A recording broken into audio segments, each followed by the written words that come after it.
Assalamualaikum warahmatullahi wabarakatuh. Pertemuan yang sini kita akan belajar bersama tentang beberapa model pertumbuhan. Tapi khusus untuk pertemuan kali ini kita akan berbicara tentang model pertumbuhan slow. Oke, yang pertama, pertumbuhan ekonomi suatu global model ini dikembangkan oleh Robert Slow pada tahun 1960 dari Amerika Serikat dan Swan dari Australia pada tahun 56 ya. Nah, model mereka ini disebut juga dengan model klasik slow. Model klasik slow menekankan output pada pertumbuhan populasi, akumulasi modal dan teknologi yang merupakan satu kesatuan untuk menjadi pertumbuhan ekonomi.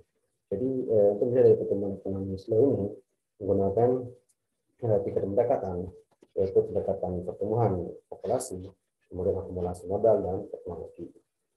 Kemudian model klasik slow ini menggunakan fungsi produksi yang bisa mensubstitusi antara modal katakan kerja L, di mana tingkat pertumbuhan ekonominya menurut mereka berasal dari tiga unsur, yaitu akumulasi modal, tenaga kerja, dan kemajuan teknologi.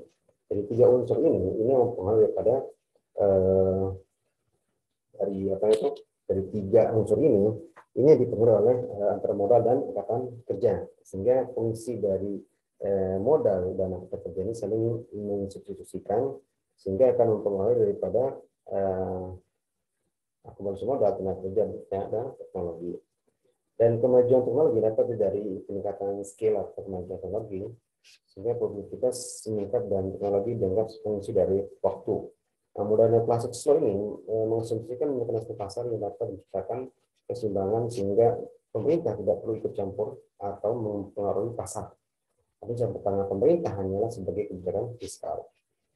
Nah, menurut Slow sendiri, pertumbuhan ekonomi bergantung pada pertumbuhan kesediaan faktor-faktor produksi seperti penduduk, dan kerja, dan akumulasi modal, serta tingkat kemajuan teknologi. Ini adalah satu faktor yang mempengaruhi pada pertumbuhan ekonomi seperti akumulasi modal, kemudian populasi, dan tingkat kemajuan teknologi.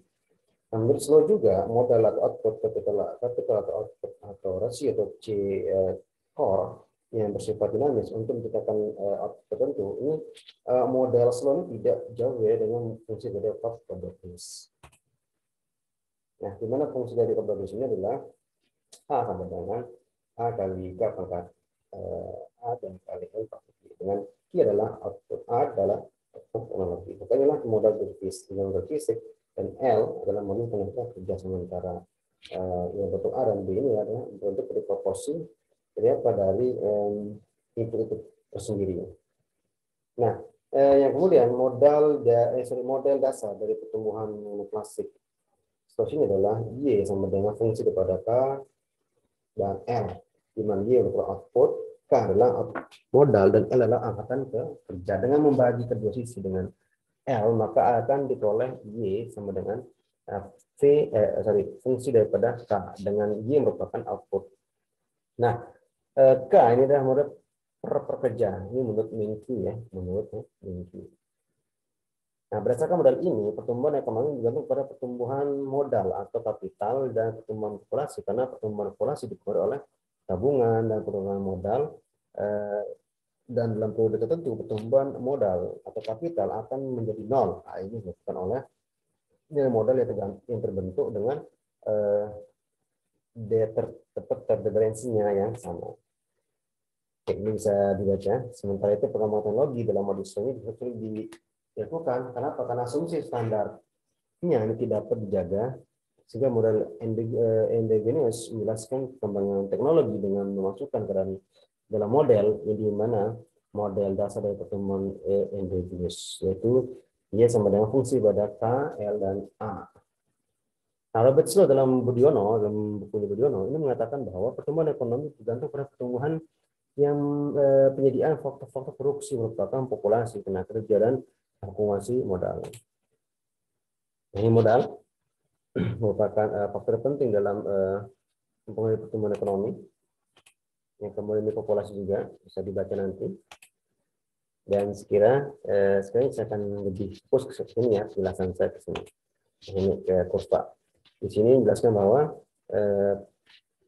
seperti katakan tadi, merupakan kapital dan tenaga kerja itu merupakan adalah faktor penting dalam melihat daripada pertumbuhan ekonomi, kemudian akumulasi modal. Nah, sini adalah kita lihat di sini adalah di mana kapital dengan meningkatkan kapital dari K1 dari K0 maka akan meningkat daripada pendapatan. Dan sebaliknya dengan berkurangnya daripada kapital akan mengurangi daripada apa? Pendapatan atau pertumbuhan yang ada di suatu daerah tersebut. Sehingga di sini adalah faktor kapital atau modal sangat penting dalam meningkatkan pertumbuhan ekonomi. Dan di sini juga sama dengan melihat daripada slow growth model and population growth rate change, ini merupakan adalah melihat daripada populasi atau pergerakan atau perubahan populasi, ini pengaruh daripada kapital itu tersebut. Dan ini di kurva yang kanan ini melihat daripada model daripada perubahan daripada pertumbuhan akan mengaruh rata-rata daripada saving itu sendiri. Dengan peningkatan daripada peningkatan pendapatan sendiri itu secara sedikit aja akan mengaruh pada kapital. Nah, sehingga ini akan mengaruh pada pertumbuhan ekonomi daerah tersebut atau perekonomian secara luas. Inilah ekonomi keseimbangan pada model pertumbuhan slow. Kita lihat inilah di mana sekali kapital ini benar-benar memiliki pengaruh sangat kuat terhadap peningkatan daripada pertumbuhan ekonomi.